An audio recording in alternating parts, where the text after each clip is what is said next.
Happy Hump Day. Welcome back to the Now Morning Show. We are celebrating the month of February because for us here in Trinidad, it means Carnival.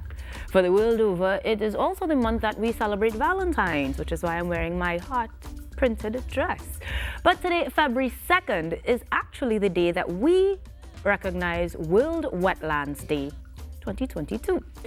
Joining us to discuss exactly that, representing the Institute of Marine Affairs, is Dr. Rahanna Juman, the acting director. Dr. Juman, good morning.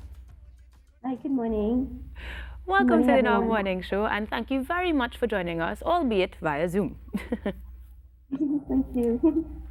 Before we get into how we're celebrating, why we're celebrating, or even what we can do on a more specific basis, tell me what exactly constitutes a wetland. Okay, so a wetland is any area that is flooded, whether it's flooded temporary, permanently, whether it's static or it's flowing, or whether it's flooded by fresh water, salt water, or brackish water. A depth at which a flow tide should not exceed 6 meters, so that incorporates a lot of our shallow coral reefs. So basically, some of the wetlands that we have here in Trinidad include our mangrove forests, our seagrass beds, our coral reefs, as well as our brackish marshlands, riverine systems, floodplains. Those are just some of the types of wetlands, the more prevalent ones. And then, of course, it also includes artificial wetlands, things like rice paddies, sewage ponds, and so forth. So those are all wetlands. Okay. To be quite true, it's one of those things that we see all the time and didn't think too much of. But the holiday or the recognition of the day itself had started back in 1997, right? Yes, so it is. Why do we need to acknowledge or even bring attention to wetlands in Trinidad and Tobago or even the world over? So back in 1971 in Ramsar, Iran, the Wetlands Convention, or what we refer to as the Ramsar Convention, was first signed. It's one of the first intergovernmental environmental agreements, and it was basically to protect wetlands as habitat for wildlife. And again, recognizing the value of our wetlands. Now, we have changed since that time, because back then it was about preserving and not using. Now the emphasis is on wise use, because we recognize that these wetlands provide us with so many ecosystem services, and that humans are part of the environment and we can't be taken out of the environment. We just have to use the environment wisely so that it can continue to sustain us. So even here in Trinidad, we've lost a lot of our wetlands, a lot of our coastal wetlands through built development and so on, especially along our west coast. But more and more we're recognizing how important these ecosystems are to us in terms of providing food, nursery habitats for fish and shellfish and so forth, providing coastal protection, providing protection against impacts of climate change, right. Assisting most importantly in mitigating the impacts of climate change, because our mangrove forests, our seagrass beds, are what we call blue carbon ecosystem. They actually sequester more carbon dioxide than terrestrial ecosystems. So they help in terms of mitigating against the impacts of climate change. So and other things like flood water retention, water quality maintenance, just so many functions that they perform. And we need to continue to preserve or conserve our wetlands so that they can continue to provide us with these services. Absolutely. Undoubtedly, we will see the impact on an individual basis and very directly to us as human beings, because as you mentioned, things like, of course, climate change, but more specifically water management and those sort of specifics. It leads me to ask how we can get involved in this recognition of the day. What are some of the things that we can actually do? So again, the whole idea of World Wetlands Day is to bring awareness to the general public on the value of the wetland, of wetlands in particular, and how they can be engaged in its conservation. Now, I just want to mention that this year in particular, Wetlands Day is now being observed this year as a United Nations International Day, following its adoption by the General Assembly on 30th of August 2021 in a resolution sponsored by 71 member countries. So again, it highlights the importance of wetlands, especially as we are now experiencing all these impacts of climate change.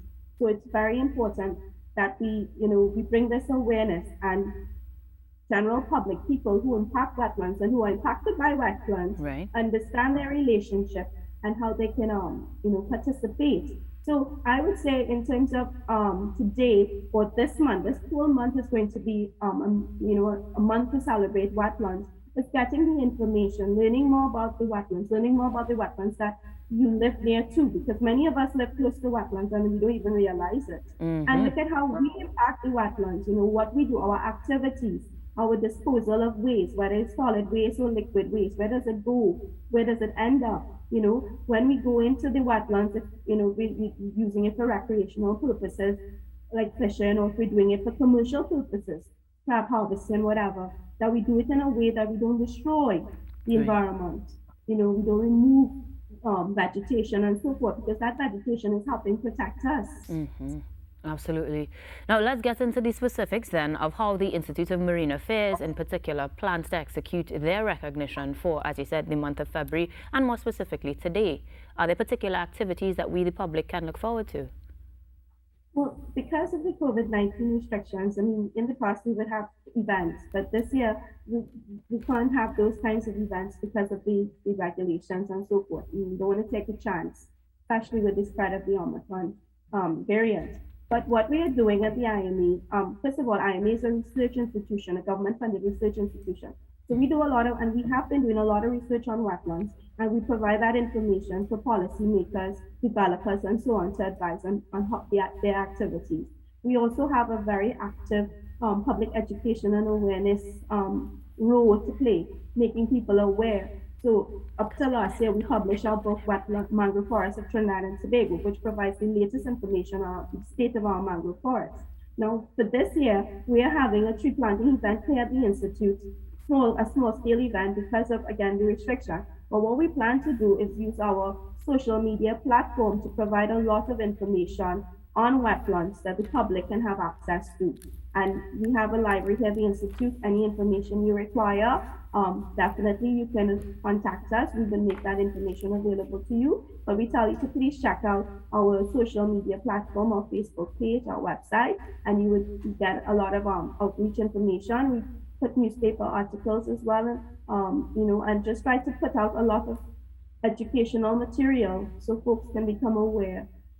When we do have events, whether it's a cleanup event or a mangrove restoration or replanting event, we will make the public will become aware of this through our social media platforms.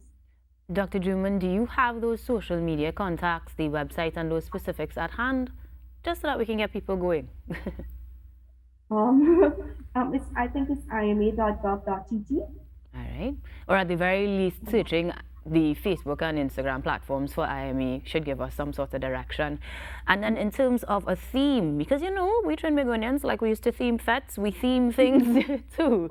I know there was a theme for 2021 of wetlands and water. What is the 2022 theme? Wetlands, action for people and nature. That's the general theme. And basically what it's saying is that we need to provide the resources, financial, human, and otherwise, in order to effectively manage our wetlands. And the overall, I think, jargon is value, manage, restore, and love your wetlands. Well, that's self-explanatory. Here's hoping that we have sparked the thought at the very least in someone watching out there, because as you said, we live very close to a lot of wetlands. They impact us very directly, and with the ongoing climate struggles, we do need to play our part. Thank you very much for joining us and enlightening us this morning, Dr. Juman, on wetlands and the activities of the Institute of Marine Affairs. Of course, if you wanted to find out more, you can head to Facebook, Instagram, websites, and the likes to join in the celebration as we continue to recognize today World Wetlands Day internationally. Dr. Juman, thank you very much for joining us.